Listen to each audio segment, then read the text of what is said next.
Bom, glória a Deus. Amados, eu quero saudá-los com a paz do Senhor. Eu quero, desde já, agradecer, ainda que ficarei por mais alguns cultos, mas agradecer nunca é demais. Desta forma, quero glorificar muito a Deus pelo convite que a mim foi feito e louvar a Deus pela vida do pastor que preside as Assembleias de Deus aqui nesse lindo estado. Deus seja louvado na vida do pastor José Carlos de Lima, a toda a sua família, e através de agradecendo o pastor José Carlos de Lima, acredito que todos os outros obreiros, pastores, também sentem-se agradecidos. Muito obrigado por permitir com que eu suba à tribuna, confiando eu possa pregar a palavra de Deus aqui. Deus abençoe. Muito obrigado. Pastor Agabe, que é o pastor que lidera esta juventude, meu agradecimento também.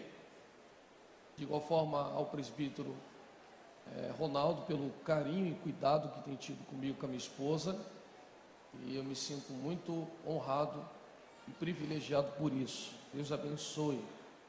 A minha esposa já foi apresentada, a irmã Cristiane, que está aqui à minha direita, e que fico muito feliz quando ela está aqui à minha companhia. Doutora Elaine Martins e sua família, prazer. Deus abençoe. Amados, eu quero pregar a palavra de Deus. Eu só quero fazer dois comentários antes. Eu lerei um texto e a mensagem que eu irei ministrar, eu sei disso, é uma mensagem que não é muito fácil de ser entendida na questão de termos técnicos. Então eu vou precisar um pouquinho me alongar na introdução bíblica, e é intencional. Eu sei que é uma festa, o culto se alonga, provavelmente você veio de outras tarefas, esteja um pouco cansado, mas eu peço humildemente a sua paciência, estenderei de forma intencional. E segundo, aparecerá, dará uma conotação, na verdade, de que eu estarei saindo do eixo, porque darei a volta por fora.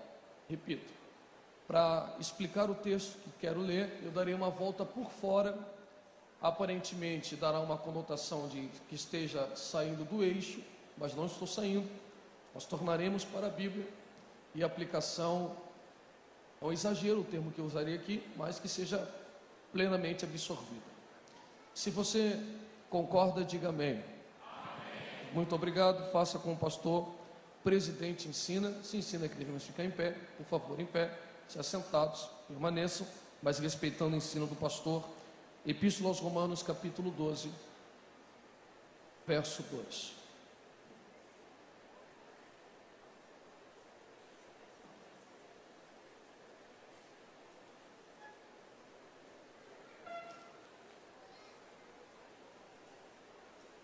Os que encontraram, digam amém. A parte A é o suficiente. E não sede conformados com este mundo, mas sede transformados pela renovação do vosso entendimento. E não sede conformados com este mundo, mas sede transformados pela renovação do vosso entendimento. Se você puder e quiser, você diga amém. Amém. Quando lemos as epístolas, o que notamos na sua leitura? Notamos e percebemos que temos a capacidade ou a possibilidade de dividirmos as epístolas em duas partes, em dois conglomerados. E damos um substantivo a estas partes. A primeira epístola nós podemos denominá-la de paulinas, e a segunda nós podemos chamá-las de gerais ou universais. O texto, o conteúdo, ele é muito similar. As epístolas tratarão, por exemplo, de assuntos a dogmas, liturgia, ética, moral e etc. No entanto, a metodologia do ensino se difere. O substantivo deixa muito explícito a epístola, por exemplo, paulina, escrita por Paulo, tem um método diferente no seu ensino. Paulo trata de assuntos específicos para igrejas específicas. Dou um exemplo. Quando lemos as epístolas paulinas, percebemos que as epístolas têm um endereço específico. Epístola aos Romanos, epístola a Corinto, epístola a Filipe, epístola a Timóteo, Tito, e aí vai. Qual é o pensamento paulino? Pegar a igreja e tratar desta igreja em assuntos específicos. Obviamente, por exemplo, na epístola que lemos, a qual Paulo não teve a oportunidade de ir visitar esta igreja, ainda que seja estranho falar igreja, porque a igreja romana não era uma igreja organizada como esta, ou como a de Corinto, ou a de Filipos, mas era uma igreja, e Paulo, ainda que desejoso, não teve a possibilidade de ir, mas trata de assuntos específicos ligados a Roma, o que também não significa, quando eu uso esse termo específico, limitar o conteúdo das epístolas, restringindo a cada conteúdo vinculado a um endereço específico. Longe de mim fazer isso, quando o próprio apóstolo Paulo recomenda que as epístolas sejam trocadas, a fim de que haja leitura, a fim de que também proporcione crescimento ao todo. Mas a princípio, ou em teoria, as epístolas paulinas são mais específicas, tratando de forma específica de uma igreja. Coríntios, por exemplo, é um caso muito explícito disso. Há um comportamento da igreja de Corinto, de um jovem que está cometendo ações sexuais com a própria madrasta, e o apóstolo Paulo trata de forma específica daquela igreja, ainda também que não seja de exemplo para outros. As gerais e universais são distintas, que também já deixa explícito no seu substantivo, no seu conteúdo, no nome que carrega. Por exemplo, dá-nos um exemplo, Carlos, de uma epístola geral ou universal, para que possamos entender o seu método de ensino. Primeira epístola de Pedro, no capítulo 1, verso 1. O apóstolo Pedro, ainda que use a expressão dispersão, que é uma expressão judaica, ele cita províncias romanas, o que nos faz crer que a direção ou intuito da escrita não é para tratar de uma igreja de judeus que se aproximaram de Cristo, mas de uma igreja gentílica, ou seja, pessoas que não tinham um relacionamento com Deus, que se achegam com eles, e ele não trata de uma comunidade, uma província romana em específico, como Paulo faz, mas abrange o todo. Bom, agora que você percebeu que existem, de forma bem rápida e prática, dois tipos de espécies que nós podemos assim separar, no que concerne a metodologia, você logo está percebendo que as epístolas, então não deveriam ter caráter profético. Repito, em teoria, as epístolas não deveriam ter conteúdo profético, o que significa dizer a vocês que o que está sendo tratado em cada epístola, sejam elas gerais ou universais, não trata-se de acontecimentos de um tempo que está por vir, ou seja, não são acontecimentos atemporais deslocados do tempo, mas sim circunstanciados àquele tempo, aquele contexto, aquela igreja e aquele momento. Em teoria, o pensamento dos apóstolos era tratar a igreja concernente àquele momento específico, digo, em teoria. Agora, o texto que lemos, no capítulo 12, verso 2, ainda que seja um tema, ainda que específico para Roma, ou para a igreja naquele momento, ele é tão extraordinário que ele não se deteriora com o tempo. Ele cruza a barreira do tempo, abraça-nos em 2016, e aí é um conceito subjetivo. Eu digo sem medo de errar, que o verso 2 do capítulo 12, parte A que lemos, é o suficiente para que me faça acreditar que é um dos textos mais importantes que a igreja contemporânea precisa meditar. E aí você me pergunta, Carlos, como é que você chega a este resultado? Chega a esse resultado na expressão que Paulo usa: e não vos conformeis com este mundo, mas sede transformados, segundo a renovação do vosso entendimento. Primeiro ponto, a expressão de Paulo, não vos conformeis, ela dá uma conotação no grego de não tomar o molde semelhante a ou o padrão segundo a. O que Paulo está dizendo? Paulo está dizendo que há um padrão lá fora e um padrão aqui dentro, e esses padrões não se conversam. Segundo ponto, o apóstolo Paulo não aconselha que o indivíduo transforme o mundo, mas que o indivíduo seja transformado através de quê? Da renovação do vosso entendimento. A expressão renovação no grego dá a conotação de deixar de fazer aquilo que se fazia no passado. E a expressão entendimento é razão, sentimentos, emoções coligados à razão, ou à consciência, perdão. Razão, sentimentos, emoções coligados à consciência. Então Paulo está trazendo um ensino extraordinário. O que o apóstolo Paulo está dizendo? Há um padrão aí fora, a qual não é o padrão de cá. E nós temos que ser transformados segundo a renovação do nosso entendimento. Então é um padrão ideológico. O que Paulo está dizendo é: só há transformação aqui se houver transformação na consciência. A partir do momento que a consciência é renovada, o comportamento é transformado. O que Paulo está dizendo aqui, nós podemos chamar na sociologia de fenômeno sociológico. E o que seria este fenômeno sociológico? O que Paulo está dizendo é que a igreja, por exemplo, aqui de Paraíba, só influencia em teoria e não deveria ser influenciada. Por que Paulo está dizendo isso? É simples. Vou um exemplo. Tínhamos uma vida pautada no padrão de lá, quem a tinha. E qual é o pensamento do padrão de lá? Se ouvimos acerca de Deus, ouvimos acerca só de ouvir falar, não o vemos com os nossos olhos, ok? Ora, quando você entra aqui e confessa a Cristo como seu Senhor e Salvador, você passa por aquilo que chamamos de discipulado. E no discipulado, você vai aprendendo quem é Deus através das Escrituras, que é o primeiro passo de uma cognoscibilidade. Então a sua capacidade de compreensão divina vai se dando conforme você vai meditando nas Escrituras. E conforme você vai meditando nas Escrituras, o que é que você encontra? Que existe um ser supremo que criou tudo isto aqui, e que isto aqui não é choque de matéria. A partir do momento que eu creio que existe um ser supremo, que está numa vida espiritual, que age de forma simultânea com a material, e esse ser supremo, eterno, quer se relacionar com aquilo que é finito, que somos nós precisamos nos enquadrar em um padrão que este Deus estabelece. A expressão ordenar, de dar uma ordem em hebraico, vem da palavra letzavot. Letzavot deriva de um radical que significa ligar. Qual é o pensamento daquele que estava lá e agora entra cá? Que existe um Deus supremo e eu quero me relacionar com esse Deus supremo, e para me relacionar com esse Deus eu preciso obedecer o que Ele estabelece, pois obedecendo o que Ele estabelece, eu estou conectado ao meu Criador. Cristo dá-nos um exemplo disso quando mesmo expressa: se vós estiverem em mim e a minha palavra estiver em vós, pode pedir o que quiser e vos será feito.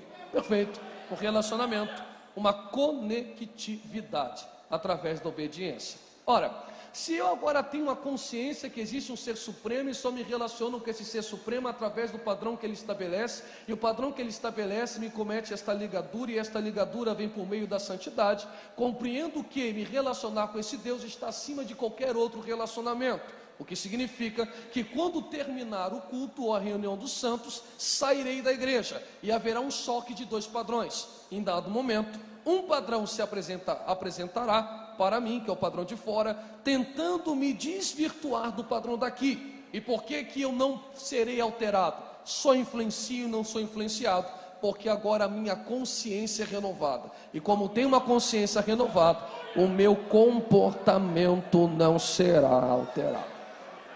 Bom, por que você usou a expressão teoria? Usei a expressão teoria porque vivemos em sociedade. E o que é a sociedade? É um grupo de indivíduos que relacionam entre si, que tem instituições que através de normas jurídicas mantêm a boa vivência ou o bem-estar na sociedade. A partir do momento que a sociedade é fundada, e lá, ali perto da revolução, da segunda revolução industrial, o conceito da ciência chamada sociologia vai se instaurando.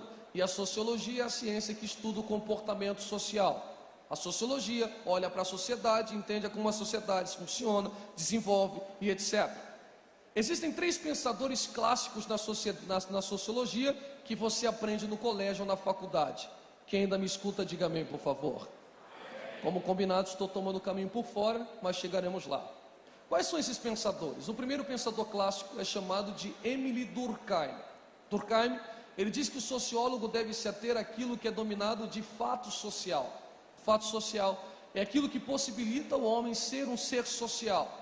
E esse ser social se dará com fatos sociais que tem 3 características. Primeira característica do fato social: coercitivo, geral e exterior. Dá-nos um exemplo para que fique mais claro. Estou sendo grosseiro, estou passando para que nós possamos entender a expressão paulina. Bom, o fato social, por exemplo, estou vestido. O fato de eu estar vestido já demonstra as características do fato social. Primeiro, é exterior. Eu não nasci sabendo me vestir. Foi ensinado através da educação. Então ele é exterior. Ele é antes do indivíduo, depois do indivíduo. Ele é coercitivo.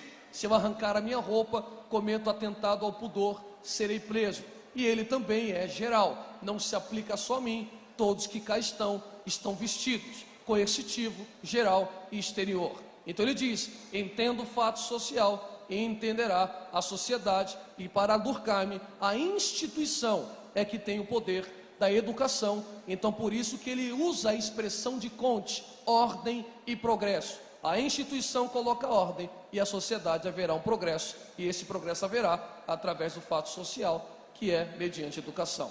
Depois dele vem um homem chamado Karl Marx. Karl Marx ensina a infraestrutura e a superestrutura. Na cabeça de Karl Marx existe algo chamado de materialismo histórico. Para ele, para entender a sociedade, o homem deve ver aquilo que é concreto, que é o sistema socioeconômico. Presta atenção, o sistema socioeconômico, como os indivíduos se relacionam, mexe com algo chamado de superestrutura, ideias, políticas, normas, instituições, etc. Para Karl Marx, alterou o sistema econômico, altera todo o padrão da sociedade em suas ideias, mexe no material para que a ideia seja alterada. E Max Weber, diferente, inaugura a sociologia chamada de compreensiva. A sociologia compreensiva, ela tenta investigar e dizer que as ações dos homens são carregadas de significados. Para Max Weber, não só o fato social, nem o materialismo histórico influencia como a sociologia compreensiva da investigação do significado das ações dos homens. Bom, como é que Weber chega a esse pensamento? Revolução industrial está acontecendo, está se alterando o padrão de produção. Esse padrão de produção que está sendo alterado se dá pelas indústrias que estão sendo criadas. Existe para a cabeça de Weber um pré-capitalismo e um capitalismo moderno. Te dou um exemplo. Suponhamos que eu sou alfaiate antes da Revolução Industrial. Para eu produzir um terno como esse, levaria dias, ou um dia, porque costuro à mão. Então o que produzo para o meu próprio consumo. Nesse pensamento, o que me resta eu posso trocar, mas resta pouco para a troca, a maioria é para o próprio consumo.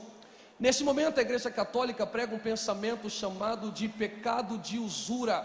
Estamos chegando na Bíblia. O que é o pecado de usura? No pensamento católico deste tempo, o pecado de usura se comete quando o homem passa a querer produzir além do que necessita. Então existe um ócio, um tempo vago. O homem trabalha e o trabalho não se mistura com a religião. Perfeito, o homem precisa de um tempo vago para buscar a Deus. Quando Lutero faz a reforma protestante, ele traz um conceito chamado de vocação. Para Lutero é diferente. Se Carlos sabe costurar porque Deus deu um talento para o Carlos. E quando o Carlos costura, não só costura para si, mas desenvolve um talento ao qual Deus havia lhe dado. E desenvolvendo esse talento, está adorando a Deus. Depois de Lutero veio Calvino, e Calvino disse: não, vai além disso. Existe uma predestinação. Os homens não escolhem a Deus. Pensamento calvinista que não é o meu. É Deus quem escolhe os homens através da graça irresistível. O mundo é criado por Deus para que os eleitos de Deus vivam no mundo. E os eleitos de Deus testemunham àqueles que não são eleitos a existência desse ser supremo. Nasce a pergunta: quem é os eleitos? E como os eleitos vivem?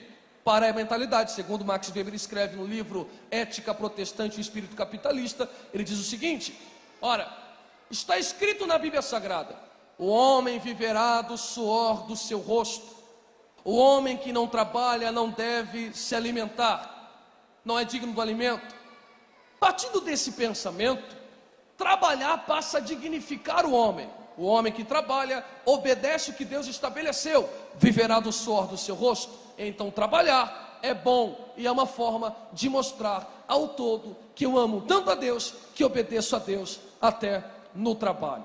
Bom, quando isso começa a acontecer, nasce a sociedade capitalista.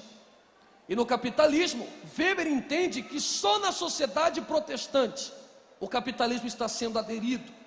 E ele passa a entender que, se eu altero a tua ideia, eu altero o teu comportamento. O problema é que na sociedade capitalista, onde o calvinismo está vinculado ou é forte, o que acontece? Bom, Carlos Júnior não costura mais à mão. Carlos Júnior tem uma confecção de costura. Agora estou produzindo em excesso. E produzindo em excesso, não produzo só para mim, produzo para que todos possam consumir. E o capital só irá girar se alguém consumir aquilo que estou produzindo. Pergunto mais uma vez, quem está me ouvindo, diga amém, por favor. Amém. O problema é que os calvinistas não consomem em excesso, porque é uma forma de mostrar à sociedade, segundo Weber, que eles são eleitos. Eles ganham muito dinheiro, e o dinheiro que ganham eles guardam e não gastam além do necessário. E por que não gastam? Para mostrar a todos que o dinheiro não corrompe um eleito. Bom, no século XIX os homens começam a sair de Deus. O humanismo, principalmente o pensamento nietzschiano, vai crescendo, vai crescendo, vai crescendo, vai crescendo, e a sociedade do consumo cresce do lado. Qual é a sociedade do consumo? A sociedade do consumo é a sociedade que acha utilidade no produto. Te dou um exemplo. Fiz 29 anos de idade na terça-feira agora. Quando eu ia comprar sapato com a minha avó, pastor presidente, a minha avó pegava o calçado e batia na sola do calçado e virava o calçado assim. E eu perguntava para minha avó, por que a senhora faz isso com o sapato? E ela diz, para ver se o produto é bom. Qual é o pensamento da sociedade do consumo? Eu não ligo para a marca, eu ligo para a utilidade e a durabilidade. Os mais antigos não ligam para a marca, ligam para a utilidade do produto. Só que em dado momento, os sociólogos não sabem explicar muito bem, alguns culpam o marketing, diz que nasceu a sociedade consumista. E no consumismo, eu não consumo por necessidade ou por utilidade, eu consumo por mero prazer. Ora, como o homem está se desligando de Deus cada dia mais, qual é o pensamento que se aflora lá? Sua vida é tão curta. E aí que minha vida é curta? Já que a vida é curta, o importante é que você tenha o máximo de prazer na vida. Com isso eu produzo as coisas e vou tirando a vida e a durabilidade do produto. Nasce a sociedade líquida. Te dou um exemplo.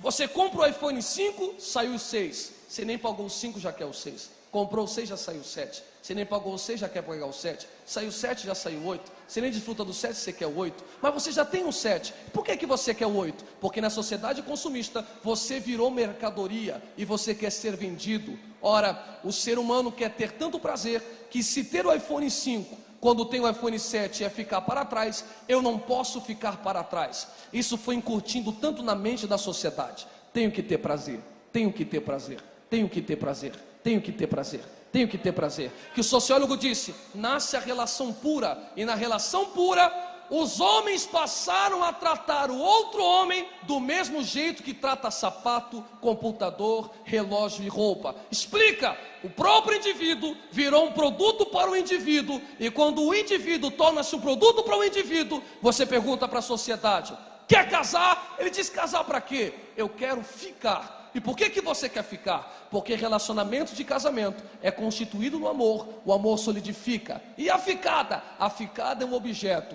Eu desfruto enquanto me dá prazer. Acabou o prazer, não tem mais relacionamento. Alguém está compreendendo o padrão de lá?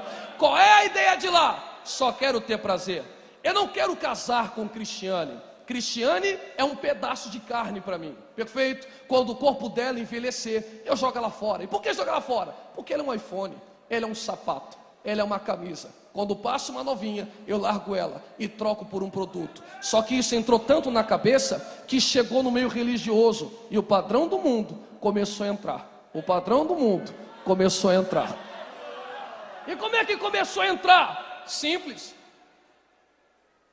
Provavelmente você tenha de três cultos semanais, pastor? 3 cultos semanais, 2 horas de culto. Termina o culto, você vai para a sociedade. E a sociedade grita o que na faculdade? Prazer. Computador? Prazer. Televisão? Prazer. E como o crente passou a vir para a igreja? Tenho que ter prazer. Tenho que ter prazer. Tenho que ter prazer. Tenho que ter prazer. Queremos tanto prazer que se não tiver cartaz eu não vou para o culto. Porque aqui virou um cardápio. Se não for o pregador que eu gosto, eu não vou. Se não for o cantor que eu não gosto, eu não vou.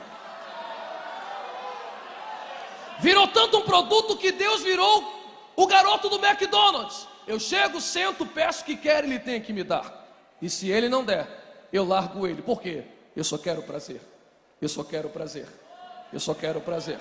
O que é que o neopentecostal vive? Nós somos pentecostais tradicionais. Qual é o pensamento neopentecostal? Eu não quero casar com Deus. Eu só estou dando uma ficada. E como é que fica com Deus? Eu venho aqui, dou uma esfregada, vou embora e deito com pecado. Venho aqui, dou uma esfregada, vou embora, deito com pecado.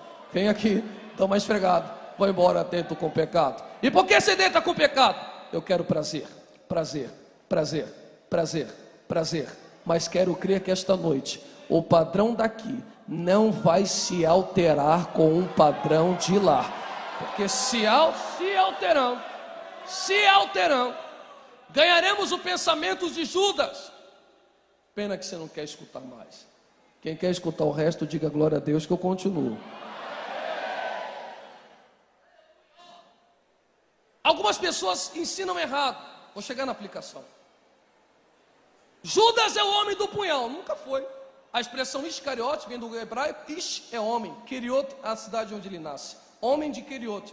Dos 12 que andam com Cristo, ele é o único judeu. O resto, todos são galileus. Quem é Judas? Quando você olha ele administrando dinheiro, supõe-se historicamente que ele é um escriba. Quem é o escriba? Naquele tempo, como se fosse um rabino, doutor da lei. No Antigo Testamento, quando Israel ainda tinha um sistema real, ao lado do rei ou dos filhos do rei, ele desfrutava de um privilégio ao ser respeitado tanto quanto os filhos do rei. Ora, segundo alguns anais históricos, a maioria dos historiadores dizem que Judas não foi chamado para andar com Cristo. Ele se convidou. Alguns historiadores usam um texto dizendo, historiadores sérios como o arqueólogo e pós-doutorado como Rodrigo Silva em Israel, dizem o quê?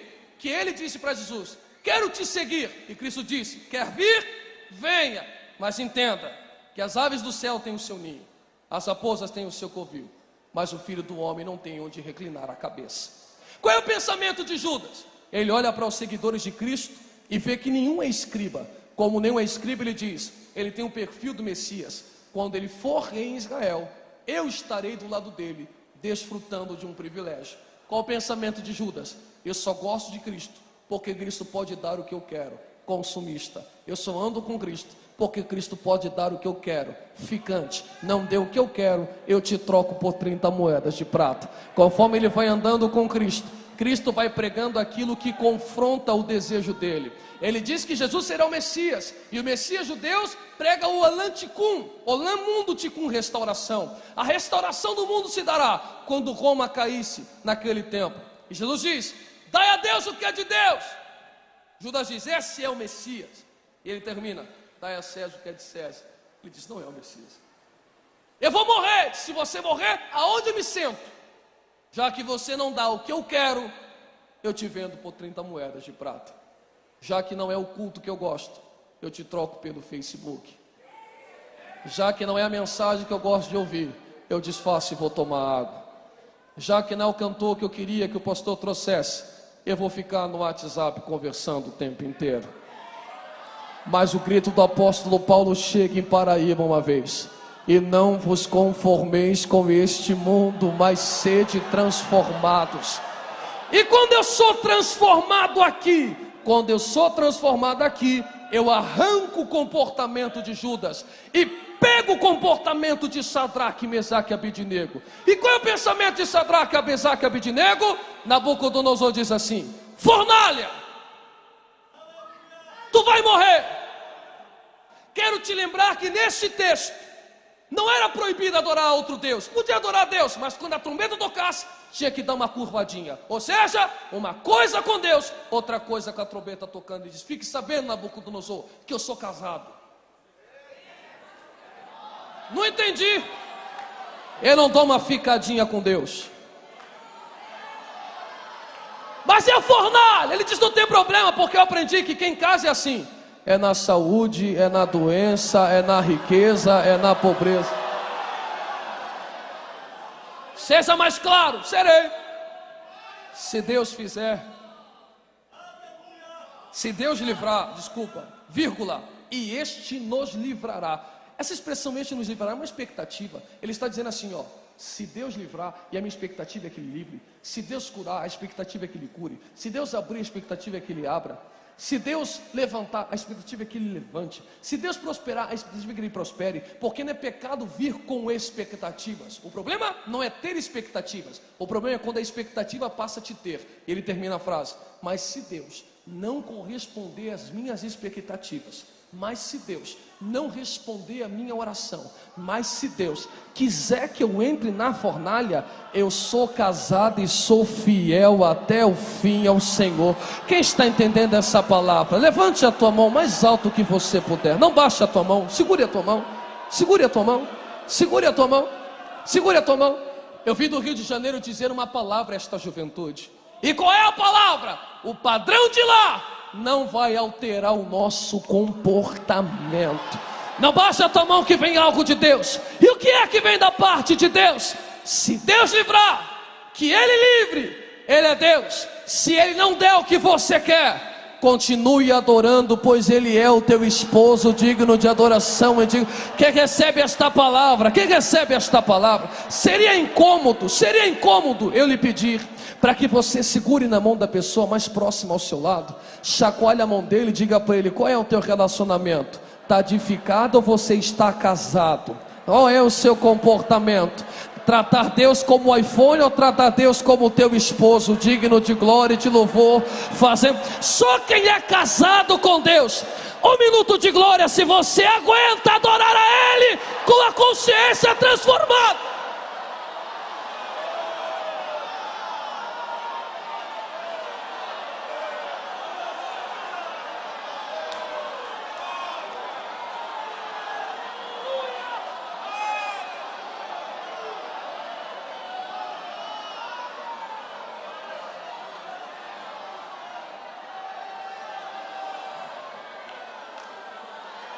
Os neopentecostais estão tão perdidos que eles acham que a mão de Deus está só onde há cura, só onde há estas coisas, quando na verdade a mão de Deus está quando o maior milagre acontece, que é a conversão e a transformação de uma vida. O que está acontecendo é simples, Por que a efusão e a sensibilidade está indo para o ralo? Porque eu venho para cá com pensamento consumista. Só que eu me lembro, tinha um cantor no Rio de Janeiro que usou uma expressão que a princípio eu não concordei muito, mas quando eu fui ver é uma verdade. Ele disse: glória a Deus não é para qualquer um. Eu disse: como? E eu vi um texto de 10 leprosos que, se achegando a Cristo, disseram: dá para curar? Ele disse: curado, vai embora. A cura não apareceu de imediato. No meio do caminho a lepra sumiu. Quando os 10 estão caminhando, o nono diz: vamos voltar? Voltar para quê? Vocês não perceberam que a lepra foi embora? 9 não voltou, só um voltou. Os 9 não voltaram porque tinha mente de Google. Porque na sociedade de agora tudo é instantâneo. Ou é para ontem eu não percebo, ou é para já ou eu não quero. Se demora um mês eu abro mão. Se não é agora eu também faço bico e não adoro mais a Deus. Mas o nono disse: eu vou voltar para agradecer. Não porque eu vi de instantâneo, porque tem coisa que não some de forma instantânea. Tem lepra que some na caminhada. Conforme você vai caminhando, a lepra vai sumindo.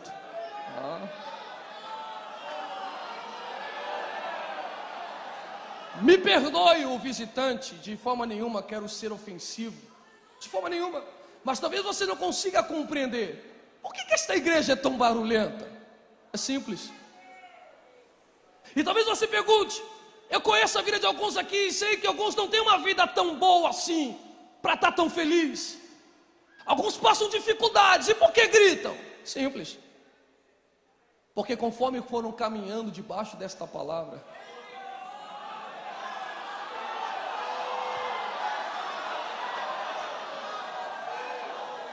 a lepra foi saindo.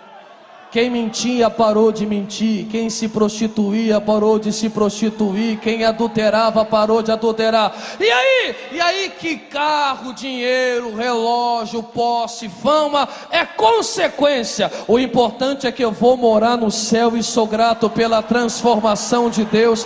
Oh, glória a Deus, era para ser melhor do que esse, mas eu vou chegar aonde eu queria. O que você quer dizer com isso? Simples. Abacuque dá um grito: Deus, por que o injusto sofre na mão o injusto manda no justo? Por que essa inversão de valores? E Deus disse: olha, por causa disso, disso, disso, daquilo. E ele pergunta de novo: Senhor, mas se o Senhor usar os babilônicos ou os caldeus para tratar do povo, é a mesma coisa usar pano de engraxate para lavar prato, é o sujo tratando do imundo, está errado. Ele diz: ó, percebi que você não quer resposta, você precisa de um tratamento, eu vou te dar um conselho: o justo viverá pela fé.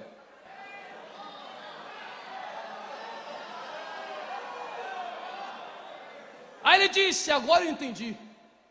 Porque fé no hebraico é emuná, que deriva de um radical que significa ser fiel ao que creio. Então o que é fé? É o casamento que eu digo com a boca, vinculado ao comportamento. Abacuque diz: agora ouvi a tua palavra e temi. Os meus pés são como o da coça, e eu perdi o padrão consumista.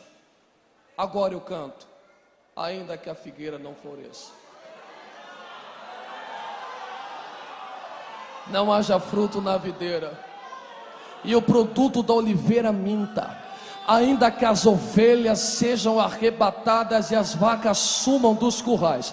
Quem deu glória a Deus é que está entendendo, está compreendendo? Mas eu vou explicar, a minha função é explicar. O que Abacuque está dizendo? Simples. Abacuque vira para a Babilônia e diz: vem, Babilônia, pode tomar tudo que é material, leva a videira, a figueira, a oliveira, o gado, leva tudo aquilo que é o básico para o meu sustento, pois ainda que tudo que é material vá embora, todavia sou casado, me alegrarei no Senhor, exultarei no Deus da minha salvação. Pastor Agábio, a expressão exultar no hebraico vem da palavra gul. Gul significa rodopiar, influenciado por uma forte emoção. O que o texto está dizendo? Simples.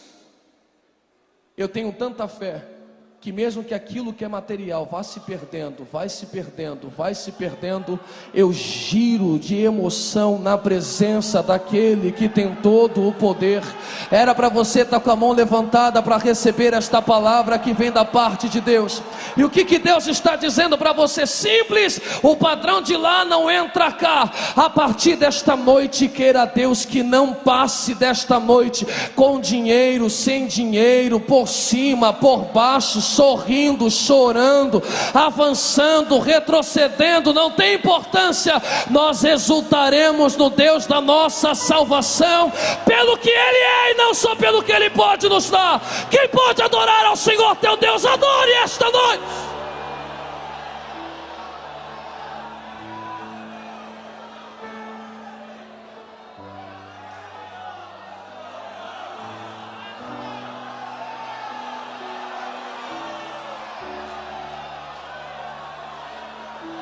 Não pare de adorar. Hoje se cumpre o hino da harpa.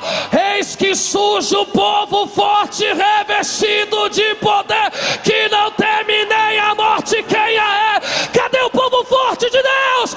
Abra a boca para adorar. Somos casados com Ele.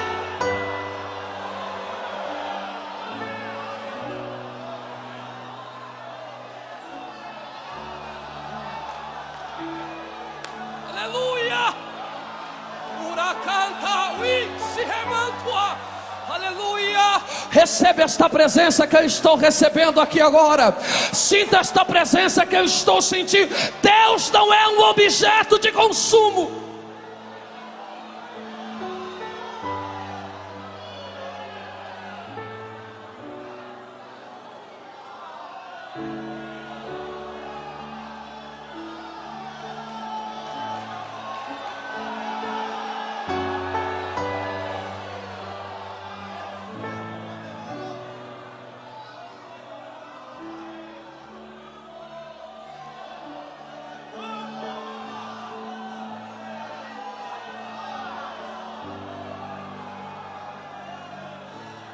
Eu preciso avançar.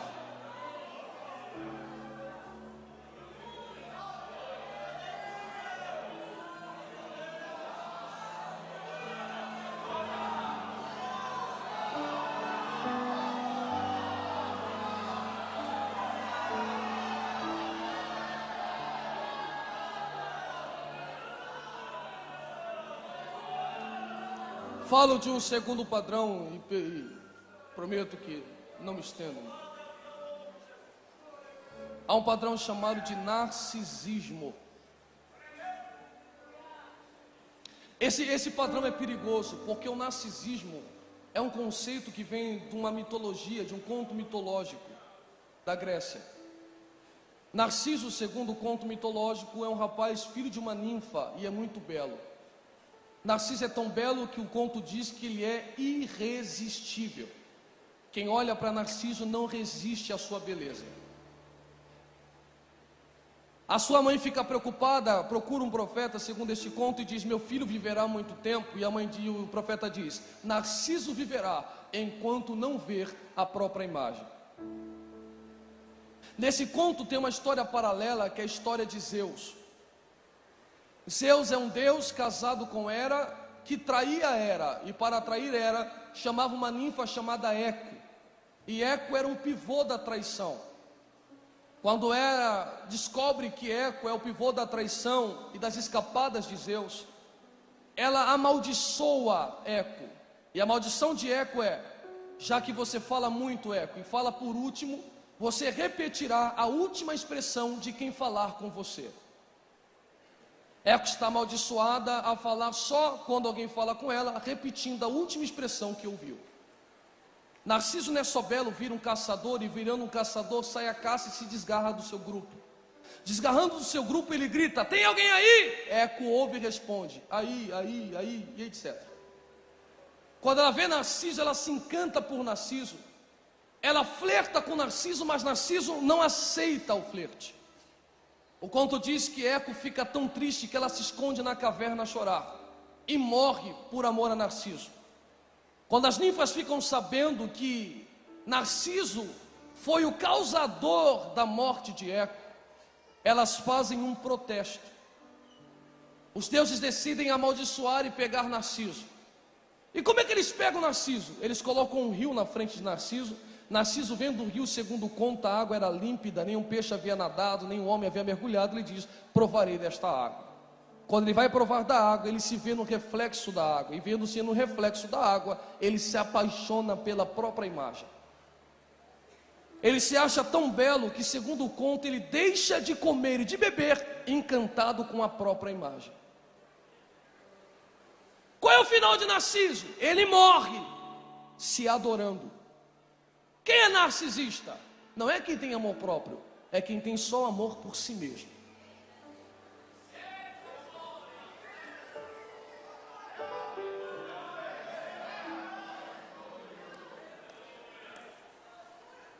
Não é, por favor, entenda a minha expressão, não é pecado, é um sintoma. Qual é o sintoma? Eu entro no avião e eu vou para o restaurante, eu chego na igreja e eu vou, acaba o culto e eu não quero registrar o momento, eu quero que isso que está sendo registrado me gere curtida, porque se eu não for curtido, ninguém mais pode ser curtido.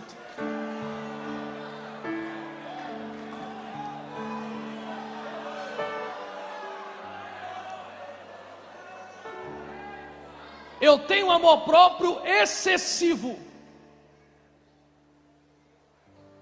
Está tão apelativo que tem moça arrancando a roupa para ganhar curtida.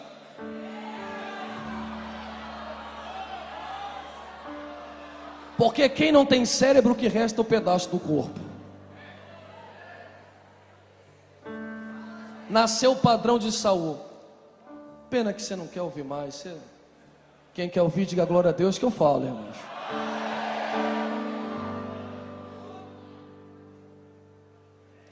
Qual é a geração de Saul? Narcisista. Quem é Saul? Um homem lindo do ombro para cima. Um homem que não se incomoda quando Golias levanta.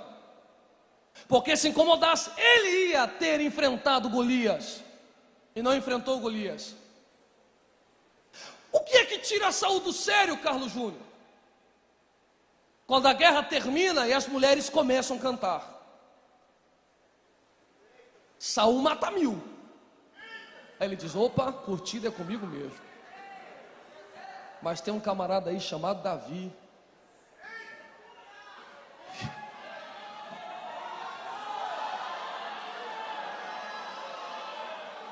Diz, como é que é? Quem? Chegou agora? Não, aqui não fica. Ele já perdeu a unção. Samuel disse, teu reino foi rasgado. Ele disse, perdi a unção? Perdi, mas o trono não perco. Porque se eu perder isso aqui, eu perco a curtida. Se eu perder a credencial, eu perco a curtida.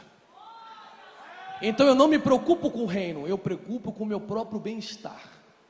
Enquanto não mexer comigo, está tudo tranquilo. E não vos conformeis com este mundo, mas transformai-vos segundo a renovação do vosso entendimento. E qual é o entendimento aqui? Que não é cada um por si, é um por todos e todos pelo reino de Deus. Davi tem a mente trocada. Davi nunca teve muita curtida porque sempre foi franzino. Quando recebe o Espírito e mata Golias, lá na frente ele peca com Betseba. Quando ele peca com Betseba, Natan disse, acabou, meu amigo. Da historinha do homem que roubou a ovelha do homem pobre, tu és este homem. Ele ajoelha e diz, pois ficarei vivo? Ficará vivo. Já que eu estou vivo, não tem problema, pode levar a coroa. Davi, se você perder a coroa, você perde a curtida. Ele disse, não tem problema.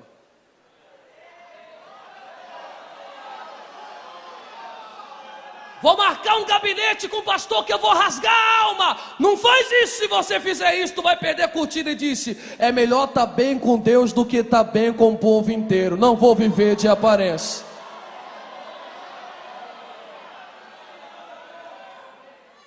Por que você vai largar tudo isso? Simples. Porque quando eu não tinha trono, eu já tinha o Espírito.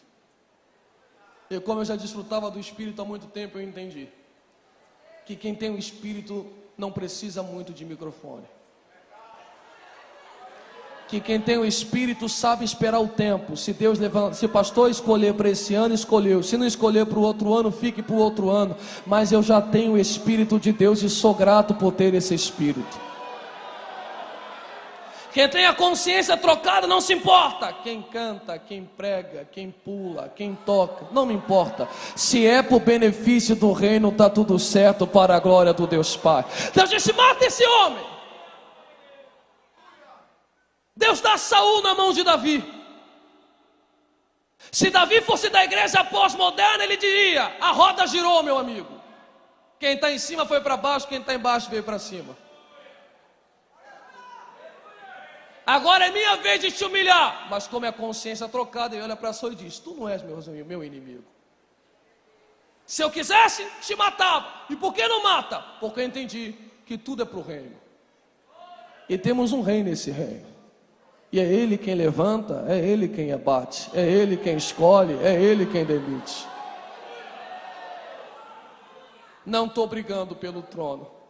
O que me irrita, Saul, é quando Golias se levanta para afrontar o povo de Deus.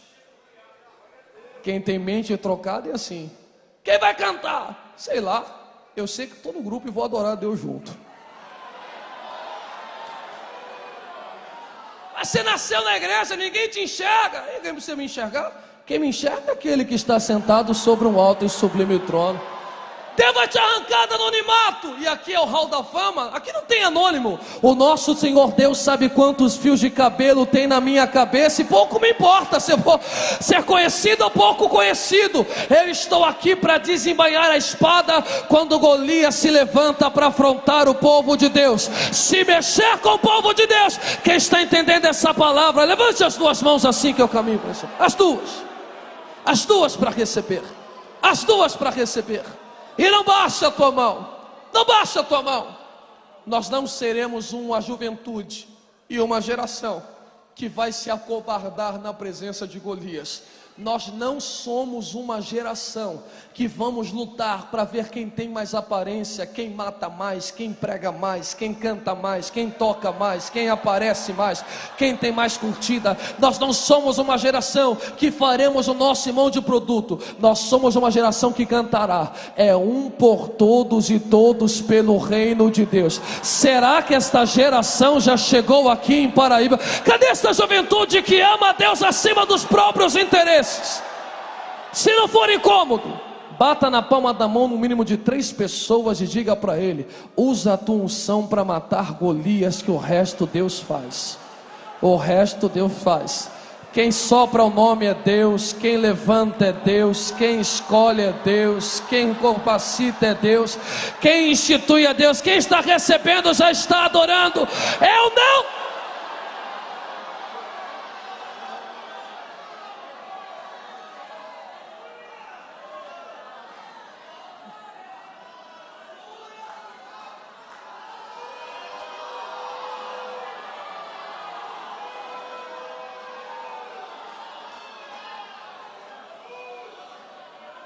Eu termino.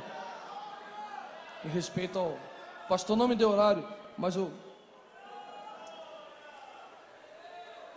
estranho, porque eu não fui criado nesse evangelho que está sendo propagado por aí.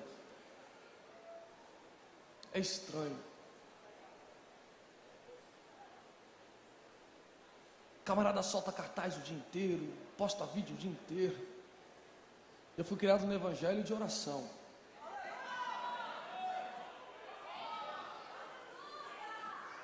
Que se orava para escolher o pregador. Deixa eu ver quem Deus quer usar para falar com a igreja dele.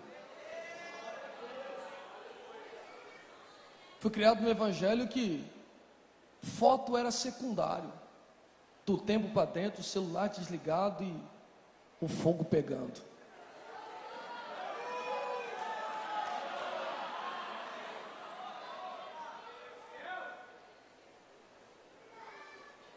Fui criado no evangelho que não tinha muita guerra. A gente se alegrava com quem estava na frente e respeitava. Parece que as coisas de fora estão entrando, a gente está se confundindo e se ofendendo. Por causa de trono, de cadeira e microfone. Mas eu termino te dizendo: nós não nos conformaremos com este mundo, mas seremos transformados. Eu vou repetir mais uma vez para você dar glória a Deus mais forte. Nós não nos enquadraremos no padrão deste mundo, mas seremos transformados. Vou repetir mais uma vez para que o diabo escute e respeite. O padrão de fora não vai entrar na igreja. É a igreja que vai tomar o padrão de fora para a glória do Deus. Abre a tua boca para exaltar o Cordeiro de Deus, se você aguenta.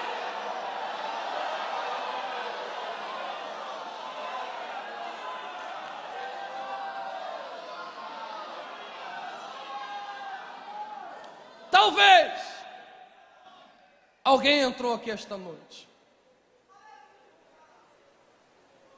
e se perdeu na caminhada, pensando que casamento é constituído só por felicidades. tem as suas dificuldades.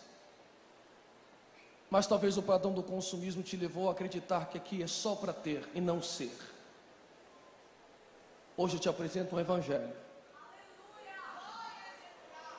que te dá a vitória, mas que a sua alma é o principal aqui dentro. Compre o teu iPhone, o teu carro, o teu sapato, mas não abra mão do seu relacionamento com Deus por nada. Talvez haja alguém aqui dentro que ouviu esta mensagem e disse: Carlos, eu estou afastado. Mas eu entendi que Deus não é mais um produto. Ele é soberano e a vontade dele tem que ser feita assim na terra como é feita no céu. E eu quero casar com ele. Ele me aceita? Ele nunca te deu divórcio.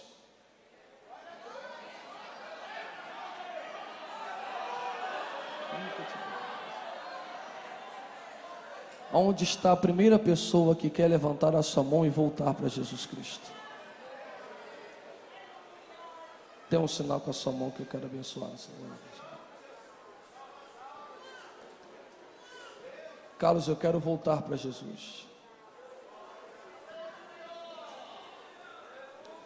Eu quero voltar para o Evangelho. Carlos, eu quero aceitar a Jesus como meu Salvador, único e suficiente da minha vida. Onde está você? Dê um sinal com a sua mão. Está vindo a primeira vida ali. Você pode glorificar a Deus.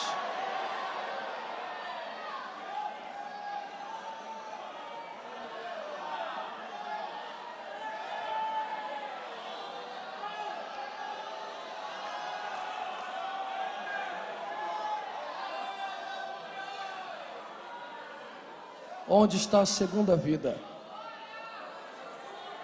Onde está a segunda vida que entende que Deus é superior a qualquer perda material? Levante a sua mão, nós queremos orar por você. Onde está a segunda vida? Onde está a segunda vida? Temos a segunda vida. Teríamos a segunda vida. Carlos, eu quero aceitar a Jesus como meu Salvador. Nunca aceitei. Venha para Ele. Ele tem vida e vida com abundância para te dar. Temos alguém? Temos mais alguém? Se não há mais ninguém,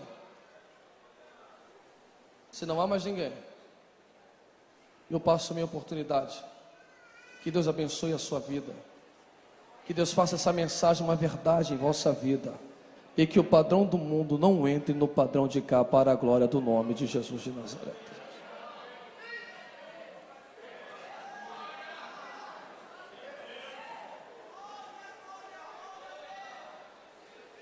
E tantas coisas que andei fazendo, e quase todas